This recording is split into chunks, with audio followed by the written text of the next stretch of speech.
जोड़ों का दर्द किसी भी उम्र में हो जाता है और किसी भी जेंडर में हो जाता है, किसी भी मौसम में भी हो जाता है, लेकिन कुछ मौसम ऐसे होते हैं जैसे कि सर्दी या वर्षा ऋतु जिसमें जोड़ों के दर्द जो है वो ज़्यादा परेशान करते हैं।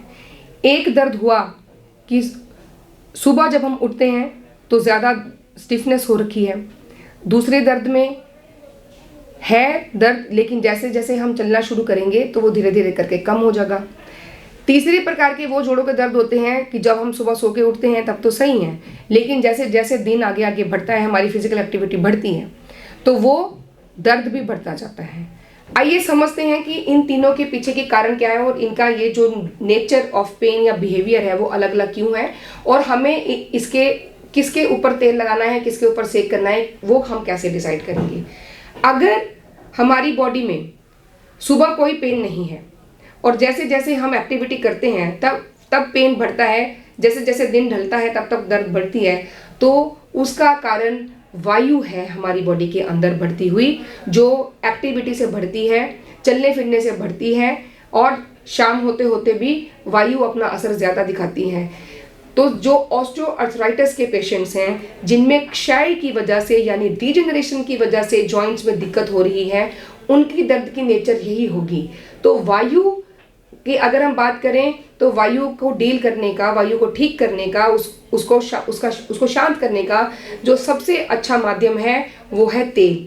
तो अगर हमारी बॉडी में किसी डीजेनरेशन की वजह से, क्षय की वजह से जोड़ों में दर्द हो रही है तो उस पर हमें तेल लगाना चाहिए थोड़ा गुनगुना करके, और शाम को तो हमें ज़रूर लगाना चाहिए। तो वो जो धीरे धीरे धीरे धीरे करके एक तरह से लुब्रिकेशन जॉइंट्स की होगी और हमें उसमें आराम लगेगा। लेकिन अगर स्वेलिंग है, स्टिफनेस है या रेडनेस है, हीट निकल रही है, और दूसरा नेचर ऑफ पेन का अगर हम जाने टाइमिंग्स को देखें तो सुबह जब हम उठ रहे हैं तो पेन है, लेकिन जैसे जैसे हम एक्टिविटी कर रहे हैं तो पेन धीरे धीरे करके कम हो गई। तो ज़्यादातर रूमेटॉइड आर्थराइटिस के पेशेंट्स को ऐसे होता है, आम बात के पेशेंट्स को ऐसे होता है। अगर हम इसको ध्यान से समझें तो इसमें कफ ज़्यादा इन्वॉल्व है। एक तो सुबह का टाइम कफ का टाइम होता है, इसलिए उस समय ये दर्द ज़्यादा होगी, और दूसरा जैसे जैसे हम एक्टिविटी करेंगे, जैसे जैसे दिन आगे चलेगा, सूर्य की किरणें तेज होंगी, पित्त बढ़ेगी। सेकेंडली जब हम एक्टिविटी करेंगे, daily day to day routine में जाएंगे तो हमारी वायु भी बढ़ती है, तो वो कफ अपने आप कम होता जाएगा और इसीलिए हमें दर्द में भी आराम लगता है। ऐसी दर्द में कभी भी तेल नहीं लगाना।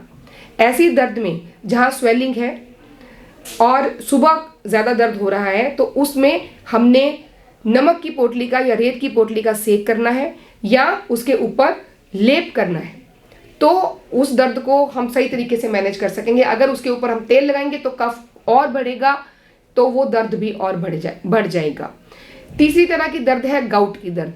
गाउट ज़्यादातर छोटे जोड़ों में होता है। इसमें यूरिक एसिड के क्रिस्टल्स जो हैं जम जाते हैं। अगर हम आयुर्वेद की दृष्टि से भी सोचें तो इसको रक्तवात बोलते हैं, वात रक्त बोलते हैं इसको।